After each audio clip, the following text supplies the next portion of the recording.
प्राणायाम योग के विषय में हुआ।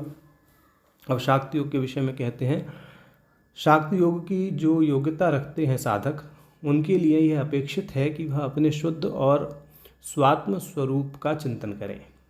शाक्ति योगी को चिंतन के अभ्यास से बार बार यह सोचना चाहिए, समझना चाहिए कि मूलतः वह शुद्ध चेतना मात्र है तथा उसकी विभिन्न शक्तियाँ उसकी स्वतंत्र इच्छा शक्ति के बल पर संपूर्ण सृष्टि के रूप में अभिव्यक्त हैं, ऐसा वह चिंतन करे।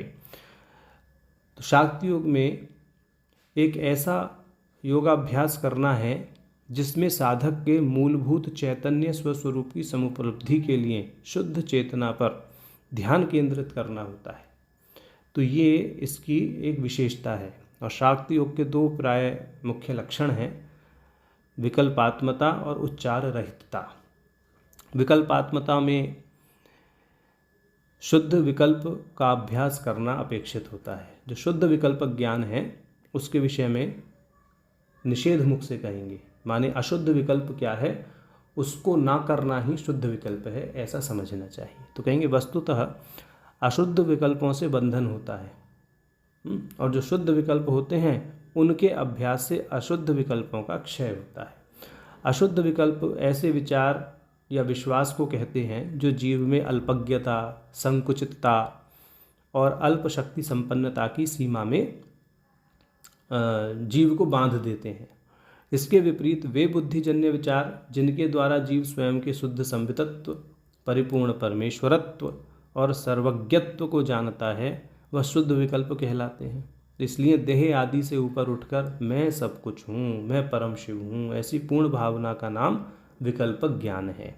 और इस प्रकार शाक्ति योग में विकल्प की विद्यमानता रहते हुए भी आणवोपाय में जैसा बाह्य उच्चार बताया गया उसका यहाँ अभाव रहता है। अब शाक्ति योग के अंतर्गत विभिन्न प्रकार के अभ्यास जैसे याग, होम, जप, स्नान, व्रत, योग आदि की चर्चा तंत्र सार में की गई है। इसके अतिरिक्त सर्वोच्च अवस्था के द्वादश पहलुओं पर चिंतन के माध्यम से भी शाक्त समावेश की प्राप्ति संभव है। इन द्वादश पहलुओं को द्वादश कालियों के रूप में भी जाना जाता है। अभिनव गुप्त जी ने क्रव स्तोत्र में इन द्वादश कालियों का सम्यक रूप से वर्णन किया है।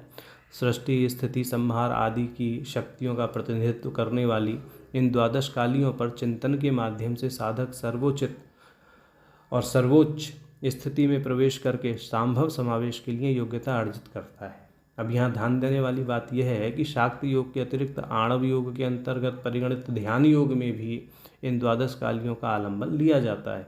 तो सावधानी पूर्वक गुरु का निर्देश प्राप्त करके इनका विनियोग आणव उपाय में कैसे होगा और शाक्तोपाय में कैसे होगा वह समझना चाहिए।